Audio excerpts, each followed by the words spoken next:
Hello, everyone out there in Rumble, X, and YouTube land. Welcome back to Diego Knows.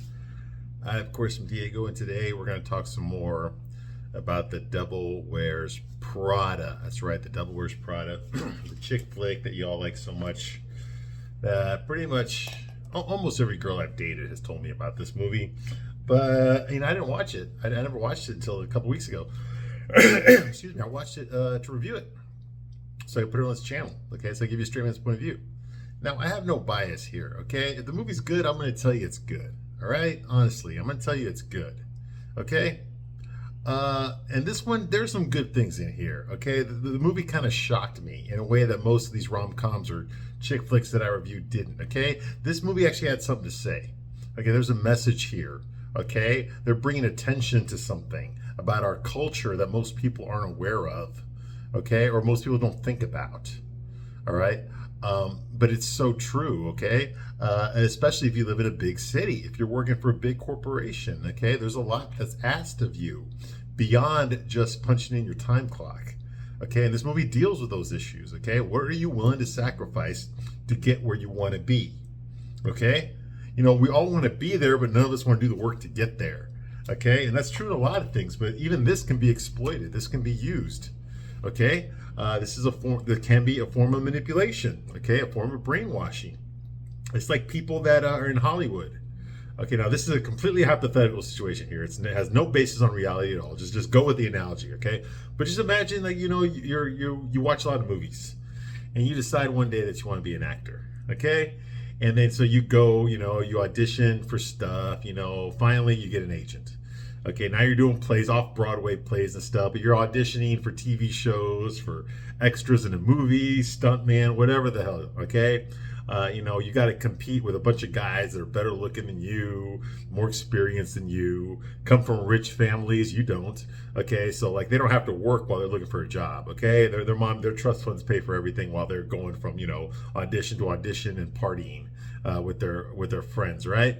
Because they're so fucking good looking and all that kind of stuff. Then finally, you kind of get your foot in the door, you get cast in something, okay, as a minor role, maybe in a TV show or something, you finally got somewhere, but you're a standout. That show gets canceled, but now other casting directors remember you, okay, and then you call your agent, you finally get an agent, and they start calling you into these, cattle call auditions, and finally you get accepted, you get hired. This time you're going to be a main character, one of the main characters, okay, in a TV show. And guess what? The show is a success. So within a year of that show, okay, now you're getting invited to parties, okay, you're getting your agent's asking for more money for you, and because your show is such a hit, some movie producer goes to your agent, hey, listen, I like to cast your client, okay, in one of my movies. He'll be playing one of the supporting characters, but it's a juicy role, and so they say, okay, fine. Boom, here, they're gonna give you a lot of money, okay, for just 30 days worth of work. It's not like doing a TV show where you're there every day for 9 months, So you do it, okay, fine. I can spend my summer filming a movie, no problem, right? Now I'm getting the hot girls. I'm living in a nice place now. Things are starting to happen for me. Now I'm cast in this movie, people are gonna see me, it's gonna be fun and all that, right? So now I'm going to the parties and everything. Okay, and then you quickly realize that there is a hierarchy in Hollywood. You start realizing, oh my God, the people with the best roles are the ones that work for that talent agency. Okay, or they're friends with that person. Okay, that guy right there, he's in charge of the Golden Globes. If that guy's inviting me to his house for a party, okay, there's a high chance that someday in the future, if I'm in a movie that gets nominated, he might have some say on whether or not I win. And if I win, that's more money, that's more acting jobs, that's more everything, right? Perfect. And my agent's going to tell me, go talk to that guy, man. That guy can make things happen for you. Okay, please. And I get 10% of whatever you get. So yeah, absolutely. Go talk to that guy. And then you do, right? Okay, and you meet this guy, whatever. He's like, hey, come over to my multi-billion-dollar mansion, okay, in Beverly Hills, I'm invited some other celebrities are going to be there. Absolutely. Let's talk about working in the future, So you're working for who? Oh, absolutely. In fact, you know what? I can get you an audition with Spielberg. Okay, then I can get you an audition with Francis Ford Coppola. You name it, okay? Tell you what, let's talk about it over at my $14 billion mansion, okay? So you come over there, right? And guess what? It's just him and you there. And he meets you there in the living room with his dick out. Oh, you made it. Good. Let's get started. And you're like, wait a minute. No, no, no. I thought we were going to talk about working with a director. Well, no, I'm not gay. No. And he was like, oh, okay, fine. Get out of my house. But I thought you were going to get the fuck out of my house. Well, can we at least talk? Get the fuck out of my house or start blowing.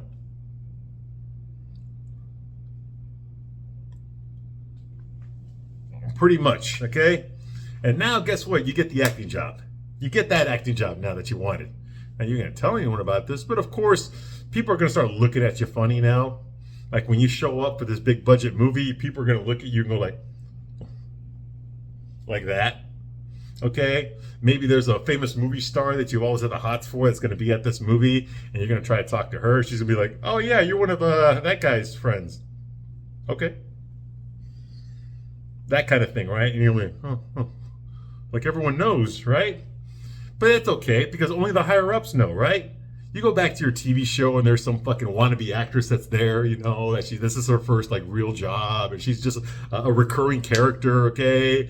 And you meet her and she's pretty and she's obviously attracted to you. And you start talking to her like, hey, how you doing, you know? You get to know her better and blah, blah, blah. You fall in love with her because you're above her. She's a character actor and you're like one of the stars of the show. So you start hanging out together, paparazzi's taking pictures of you and all that kind of stuff, all right? And then one day you're having dinner with her and everything, you know, it's like maybe 9 months later, 10 months later, or whatever, you know, you're really falling in love with this girl. You're thinking this girl might be the one. Okay. And then you find out that the director, the guy that actually produces your show, he's been fucking her for the past year on a regular basis. And how did you find out? Simple. You caught her with him. Now you're like, oh, you've been fucking my boss this whole time? And then you start putting two and two together. Wait a minute. Is that how you got the job on this show? She's like, well, I didn't think it was that important. Oh. You go to your boss. What the hell, dude? That's my girlfriend. How could you do that to me? Well, you know, if you got a problem with it, you know, I know that guy in charge of the Golden Globes, whose house you went to, I know he's got cameras everywhere in that house. And, you know, I might have seen some of them myself. So if you want to, you know, leak some stuff about me, it's possible I could leak some stuff about you. Now you're... Okay? Now that I've said all that, you're still a working actor in Hollywood, right? Women love you. Guys want to be like you. But that's because they don't know the truth.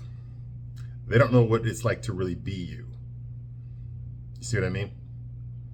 They don't know what it's like to have done the things that you've had to do. They don't know what it's like to hang out with people that are also have done the things like you that had to be done in order to succeed in this industry. You see what I mean? This is what I'm talking about. You ever wonder why a lot of actors in Hollywood, you know, like once one of them becomes super famous, there's automatically a divorce. You ever notice that? Why that happens? Okay? Well, this is why it happens. Okay? You ever notice why so many celebrities, you know, I don't know, maybe someone like, you know, Owen Wilson or something, you know, how they, you know, try to kill themselves and stuff. You ever wonder about that? Well, now you know. It's lots of secrets. Lots of stuff that people are willing to do, but they don't want everyone to know, okay, in order to stay where they are or to advance, okay? And if you're an actor or something like that, you've got a very small window. There's only a certain amount of years where you're going to be good looking, okay, where you can be a leading man or a leading woman, okay? You've only got a small window there, okay, where you have the opportunity to make that happen, okay? Because the older you get, the less those opportunities are going to come your way, okay? It's a dog-eat-dog world. The Hollywood industry. And I'm just using that as an example, okay? But that's how things get done in Hollywood. Okay, that's how things get done in this movie, okay? In this movie about Runway magazine, like in the fashion industry, okay? It's not just who you know, it's who you blow. You know, it's also, I mean, there's a lot of things that go on, okay? A lot of people that you have to step on to get to where you want to be, okay? It's a dog-eat-dog world, okay? That's the culture. It's the dark side of capitalism, but it is capitalism all the same. Okay? Now, how many of you still want to be a movie star? See what I mean? This is exactly what I'm talking about. And the scenario I just pointed out, that's if you're lucky. That's if you're a successful actor in Hollywood, a working actor in Hollywood. Most of the people out there will never even get anywhere near the scenario that I just described. Okay? I'm talking about the 0.00001% of actors that go to Hollywood and actually succeed in getting work. Okay? That's the scenario I described. I'm not talking about everyone else that is going to do all those things and not get any success. Okay? You ever wonder why Hollywood chews up people and spits them out? This is how it's done. It's been going on this way since Hollywood got started. And the reason I need to point that out to you is because that's the dark side of this movie. What are you willing to do? Now, obviously, the movie doesn't deal so much with sex, and it deals with the fashion industry, but it's still corporate. It's still corporate America. It's still about, what are you willing to do to get to the top? Okay, and this movie asks that question, but it doesn't answer it. At least it's not a good answer, I don't think. All right, and that's kind of what tripped me out about this movie. What sparked my interest, which kept me involved in the movie. Okay, it's because this movie actually brought up those questions. I was hoping that the resolution would, answer those questions, or at least give me some sort of an answer, but it didn't. So the movie fails for me. But let's get back to the movie here. Okay, now where we left off last time. Okay, where we left off last time. Yes, Miranda. Okay, our queen bitch Miranda, the editor-in-chief of Runway magazine. She has now decided that instead of taking her first assistant, Emily, okay, who is actually above our protagonist, Andy, instead of taking Emily to Paris for the James Holt fashion extravaganza show over there, whatever the hell it is, all right? Instead of doing that, she's going to take Andy because Andy has proven herself to be a better assistant than her first assistant, Emily, okay? Now, obviously, this breaks Emily's heart, but Emily's pretty much been a bitch this whole movie. So we don't feel that sorry for her, but we do realize that she made a lot of sacrifices. Emily starved herself. All she did was talk about going to Paris. That's all she really cared about. And she legitimately did help Andy with her job because she knew that it was her ass on the line if Andy fails. Okay, so that she had an incentive to help Andy not get fired. Okay, and she did show Andy what to do, although she did it in a very bitchy way. Okay, but despite all that, Andy does understand how important it was to Emily to go to Paris for the company, for the magazine. And now Miranda tells her, I'm not taking Emily, I'm going to take you because you're better than her. Okay, now that's hard for a nice girl like Andy to do, but if you haven't noticed, okay, Andy's a fucking bitch. Okay, now maybe in the first 30 seconds of the movie, she was actually a nice, sweet girl. Okay, but she turned into a bitch pretty fucking fast. Okay, and once she's crossed that threshold, she's crossed the point of no return. She's never going to go back to being a nice girl. Okay, and I'm never going to look at her as a nice girl. Okay, because she's not a nice girl. Okay, she's a fucking cunt. Andy is a fucking cunt. All right, and that's what she is, and that's what she's going to be. Okay, and I'm sorry. There's no redemption for her. She didn't even try to redeem herself in this movie. Okay, she just tried to explain her way out of situations and rationalize her decisions and her actions. She doesn't actually try to, try to make any sort of what do you call it, retribution or anything for the things that she's done. Not at all. Okay. Anyway, so that's going on. Okay. So Andy is torn up over this. Okay, she's torn up that she won't even sleep with her boyfriend. Okay, Nate, who she hasn't really been sleeping with that much. Okay, Nate, by the way, wears more fucking eyeliner than Andy does. Okay, and she's nervous about confronting Emily at work. All right, okay, at the office. Okay, when all of a sudden Miranda arrives. Now Emily's usually there before Andy gets there, but for some reason Emily's not there. But Andy's there, and Miranda arrives. Okay, normally what happens when Miranda comes in there, whoever's the second assistant right now, it's Andy. Miranda walks in there. She takes off her mink coat or whatever and her bag. Okay, and she just fucking throws it on the second assistant's desk. Okay, she just tosses it there. Okay, because that part of her responsibility is to hang up her fucking coat and put away her purse and all that kind of stuff, right? Well, this time, Miranda walks in, and despite the fact that Emily is not there, she takes off her stuff and throws it on Emily's desk this time. Just to let you know that Andy has a higher status now than Emily does. despite the fact that Emily's been working there longer and has been trying a lot harder and actually gives a shit about the fashion industry. Unlike Andy, who didn't. This was just a stepping stone for her and to further her career in publishing, something she could put on her resume. Okay, but now Andy is sucked into the culture. She's a part of it now, and she has impressed Miranda. So Miranda is now actually looking at Emily to handle the bullshit, which is a demotion for Emily. And now Andy's been elevated. All right, which sounds fine, but you know, Andy has a conscience. No, she doesn't. About this. All right, so that's going on here. Okay, blah blah blah. Okay. Of course, Miranda tells Andy that it's her responsibility to break the news to Emily and let Emily know that she is not going to Paris, that Andy's going to go in her place. All right, so that's going on here. Okay, Andy feels guilty and all that stuff, you know. So she calls Emily, and she keeps telling herself, don't pick up, don't pick up, don't pick up. But of course, Emily answers the phone. Emily's rushing through New York right now, okay? Apparently, she forgot to get something. I don't know what it was. Maybe a scarf or something. She had to for Miranda, and she forgot to do it. So she had to call the business owner last night to open up extra early so she could get there and pick it up and then make it to work on time. Well, obviously she's running late, so that's why she's rushing. Like, oh, I didn't get the scarf, and I forgot to. I'm on my way. I'll be there real soon. You know. And Andy's like, well, there's something we need to talk about. Well, we'll talk about it when I get there, okay? Because I'm really in a hurry right now. So all that's going on here, okay? So while Emily's distracted and rushing to the office, she doesn't pay attention to the traffic, and so boom, Emily gets run over by a taxi. Yes, taxis were a thing in 2006. I'm old enough to remember taxis. All right, there was no Uber back then, no Lyft, okay? Hell, well, there was internet, okay, but it was mostly dial-up back then. It was a different time. All right, anyway, so that happens. She gets run over by a taxi before Andy can tell her over the phone that she's been demoted. Okay, so that's going on here. Now, the next scene is the hospital. Andy goes to the hospital to visit Emily. Okay, and we don't see it, but obviously Andy has already communicated to Emily that she will not be going to Paris and that Andy's going to go instead of her. So now Emily's super fucking pissed off.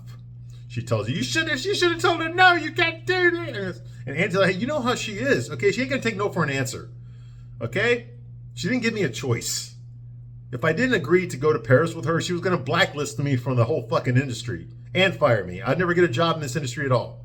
So I had to say yes, okay? Meanwhile, Emily, who's been starving herself this whole time, okay, so that she could look slim for Paris, decides that while she's in the hospital and she's not going to go to Paris, to just stuff her fucking face. So they bring in the hospital food and she just starts stuffing her face and talking while she's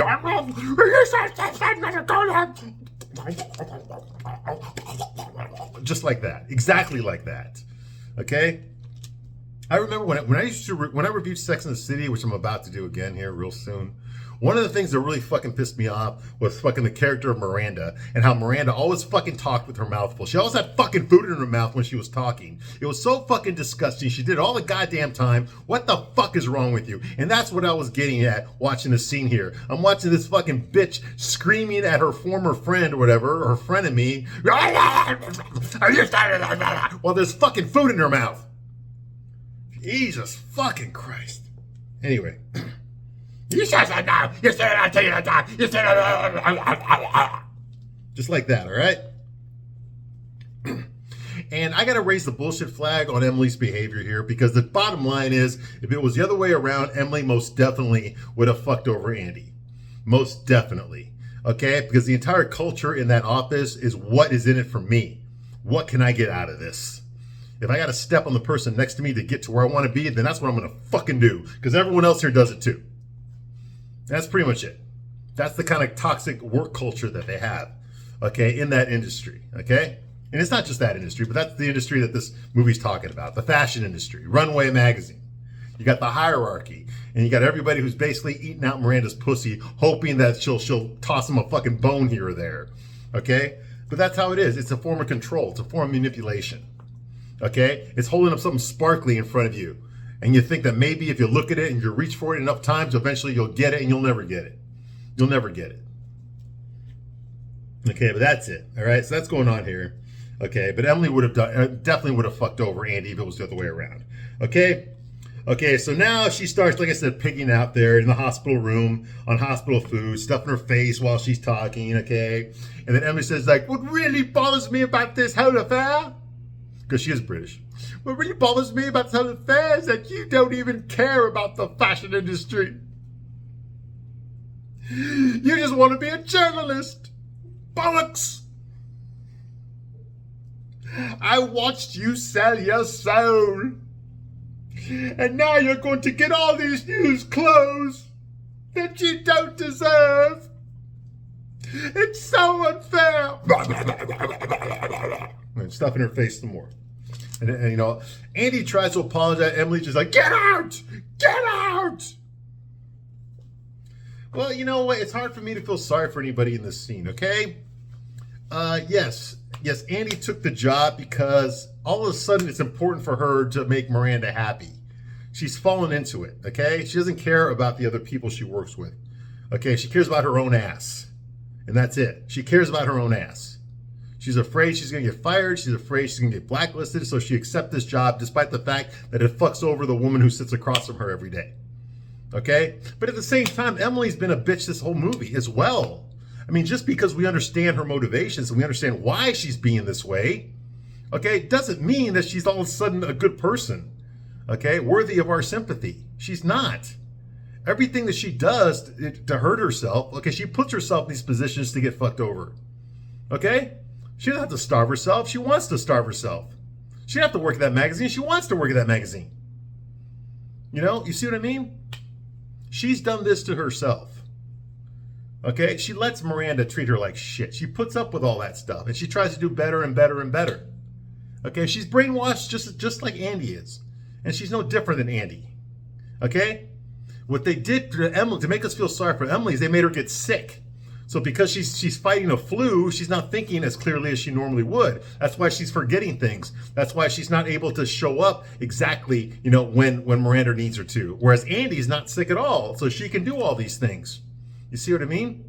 What hurt Emily was that she couldn't remember the name of everybody at the party, like despite the fact that she'd been studying the photograph book for weeks, okay? And that she was sick. And Miranda was just disgusted by having a sick woman around her. Ugh. That's the only fuck-ups that Emily made. You can't even get sick and work there. So that's going on, okay? The next scene is an art gallery, okay? Now, we've met one of Andy's friends. She only has two other friends besides her boyfriend, Nate, okay? And it's this guy named Doug, who's this big, tall, gay guy, okay? And then her black friend, Lily, who's this black girl that works at a gallery, okay?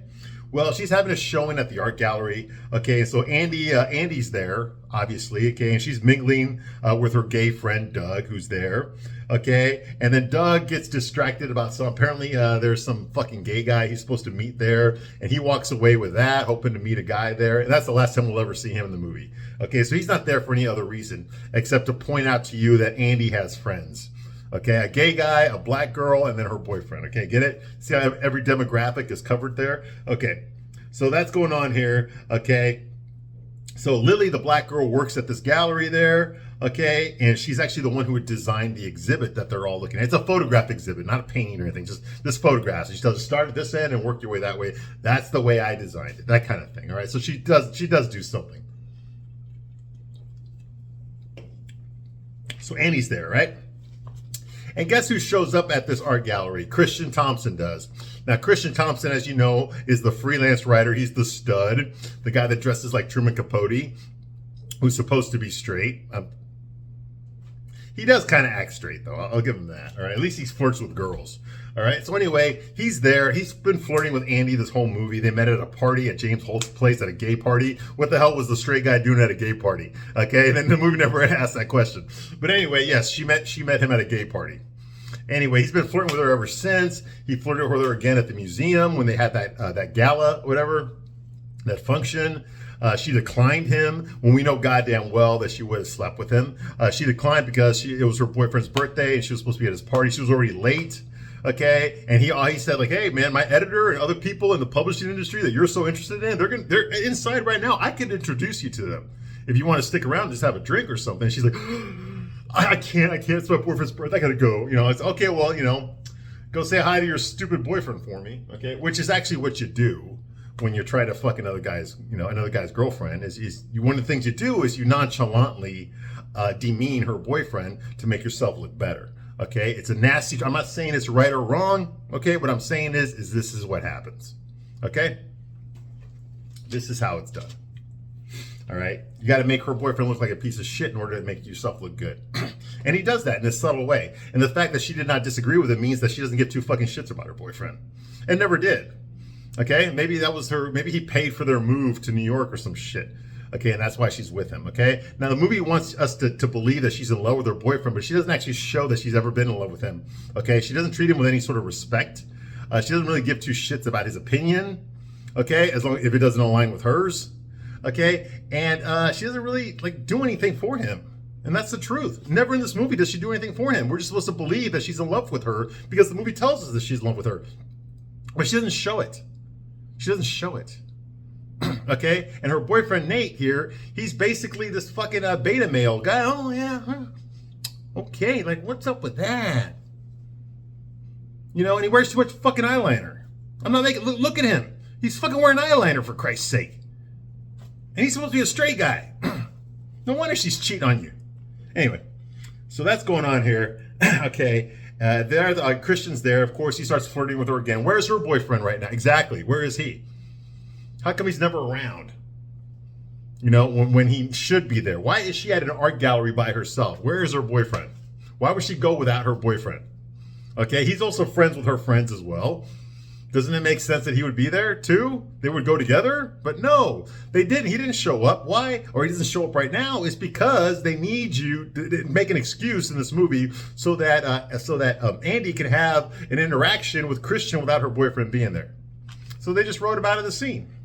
Anyway, he's there. He tells her that he's going to go to Paris for that thing, for his job as well. And he wants to know if she's going. And she says, well, I'm going. Yes. He's like, well, great. I know this incredible restaurant across the street from my hotel. It will change your life. You know, that's what he tells her. Okay. And she declines, says, well, you know, you're going to have to find someone else's life to change. Okay. Because I have a boyfriend. Remember? He's like, oh, that's right. The boyfriend. Well, okay. And then he kisses her on the cheek. And she's just like,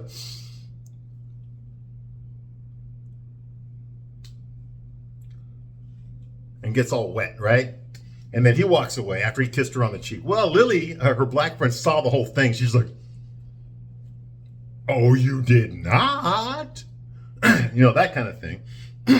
And then, you know, Andy's like, you know, playing with herself over that guy. Then she notices that Lily noticed her. So she's like, oh, let me explain. That's just the guy I work with. It's nothing. You know, that kind of a thing, right? Yeah, right. Okay. You know, so, yeah, so that's going on here. And she's yelling, and Lily's yelling at her, you know. So this is just a guy from work. It's no big deal. And then Lily says, like, the Andy that I know was madly in love with Nate. I have known you for 16 years, but I don't know this glamazon who skulks around in corners with some random hot fashion guy.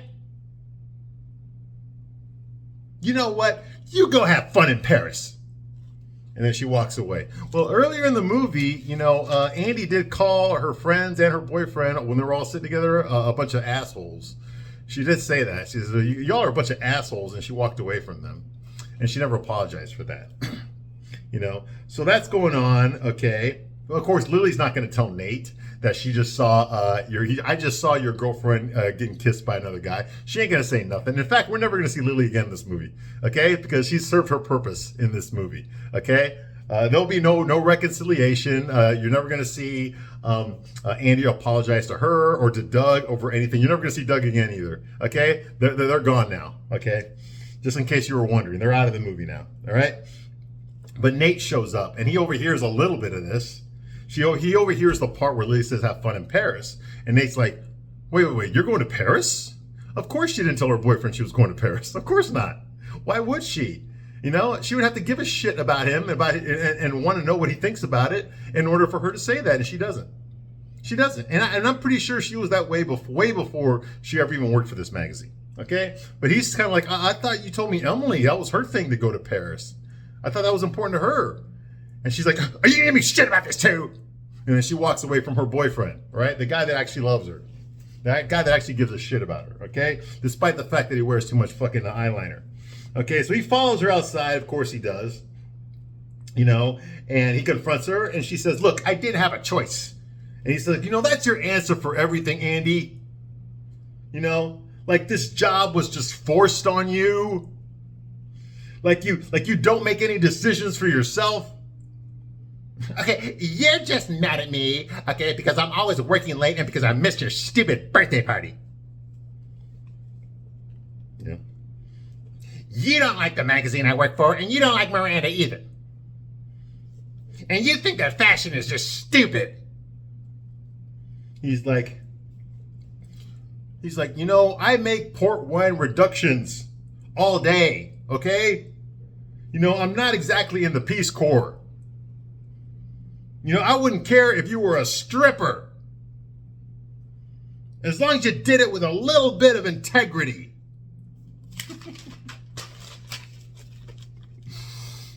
You used to say that this was just a job, that you used to make fun of runaway girls. And now you're one of them. What happened to you? Just own up to it so that we can stop pretending that we have anything in common anymore. And she's like, you don't mean that. Yes, I do. No. You fell for a trap here, dude. She wants you to break up with her. She wants you to break up with her because she wants to fuck the other guy. Okay? And if this movie had any fucking balls, that's exactly what would have happened. I would have respected the writers of this movie a hell of a lot more if she'd just gone ahead and fucking cheated on Nate. Okay, because you know goddamn well that's what they were trying to do in this movie, and someone said, no, we can't have her do that because all of a sudden all the female viewers are going to lose sympathy for Andy, and we cannot allow that to happen. We've got to make sure that they're clearly broken up before she sleeps with someone else. Okay, get the fuck out. You know goddamn well this was realistic. Okay, she would have fucked Christian without having to break up with fucking Nate. And you know goddamn well, even I know it's fucking true. So don't try to manipulate me with this bullshit. Okay, everyone saw through that. We know goddamn well that's not what would have happened in real life. Okay? In real life, she would have been fucking Christian already. And the fact that he's too much of a fucking dumbass to realize that he's a fucking cuck means they don't know how to write men. Why is it that you goddamn feminist writers and you gay fucking writers can never figure out guys? You can never figure out straight guys. Okay? You know what happens when we find out our girls fucked us over? You know what happens? We don't fucking smile. We don't say it's okay. You know, I'll still make you your fucking grilled cheese. You know? I'm glad we still got that. We can still be friends. No, we don't fucking do that. We tell you get the fuck out of my life, you fucking cunt. That's what we do.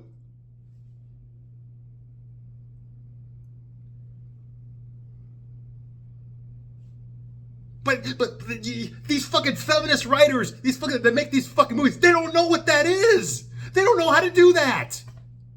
It's okay when they do it. When their boyfriend gets caught cheating, oh, you'll see all that shit. You'll see the fucking frying pans getting thrown. He'll get kicked in the nuts 500 times. She'll set his car on fire. All that shit will happen. And the women will be like, you know, but when a guy does, when it happens to a guy, you don't give a shit.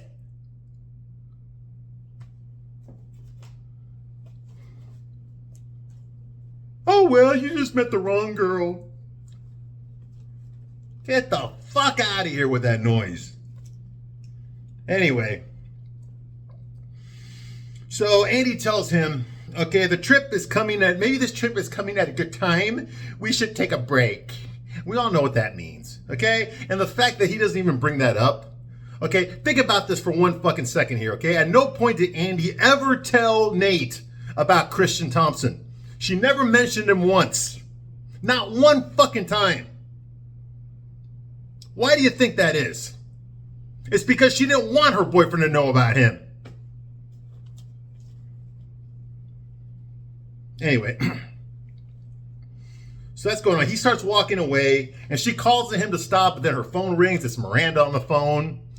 So she's like, I have to take this. And he just like rolls his eyes like, oh.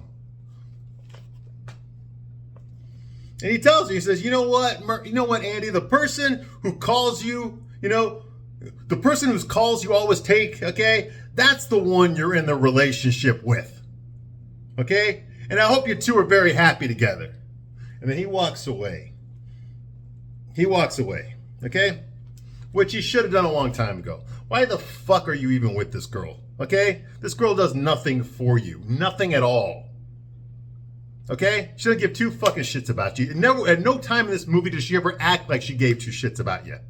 Okay? Oh, when she wore the laundry. No. She was just horny. She was just horny. And it's kind of hard to fuck around your boyfriend when you're living with him. She's surrounded, okay, all day long by people that have a hell of a lot more money than her boyfriend does. Okay, that live in a hell of a lot nicer places than they live. That go to a hell of a lot nicer places than they go. Of course she's going to meet guys that she feels are better than him. Okay, because she is superficial. It's a superficial industry. Hell, most of America's country is superficial. That's what Runway magazine is. It's just a parody of Vogue. This is what you need to look like. This is what's better than what you are, is this. This is better than you. And that's the world they live in. Okay, so of course she's surrounded by much more high-value men than her fucking boyfriend who's like an assistant cook at a fucking restaurant that uses paper napkins. Okay, there's actually a name for that restaurant he works at. It's something stupid.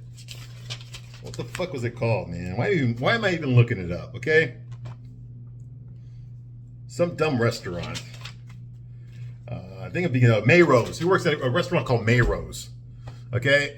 So, like, obviously, he's a step down from what she's exposed to now. Okay? If you're a guy, okay, if you're an average-looking guy, and your girlfriend's average-looking, but you get a job working at a fucking titty bar, for example, where all the women are beautiful, where most of them are beautiful, okay, you're going to cheat on your girl. You know why? Because you've been exposed to a much different type of woman, a much more valuable type of woman. I'm not talking about personally, I'm just talking about aesthetically, okay? You see what I mean? It's like Hugh Hefner. Why the fuck would Hugh Hefner get married when the most beautiful women in America all want to be in his magazine and pose nude for him? And they all want to fuck him. You see what I mean? And it's the same thing here. Why would she want to be with this guy when she's exposed to all these other guys?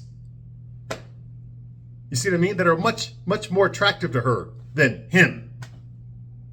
You see what I mean? I wish this movie had a little bit more integrity, okay? Because they were doing well with the capitalism part. But the relationship part, they just could not stick the landing. All right, I'm going to stop my review right here, but I'll be back shortly to continue my review of Devil Wears Prada. I thank you very much for watching this long, and I'll see you soon on the next one. Bye.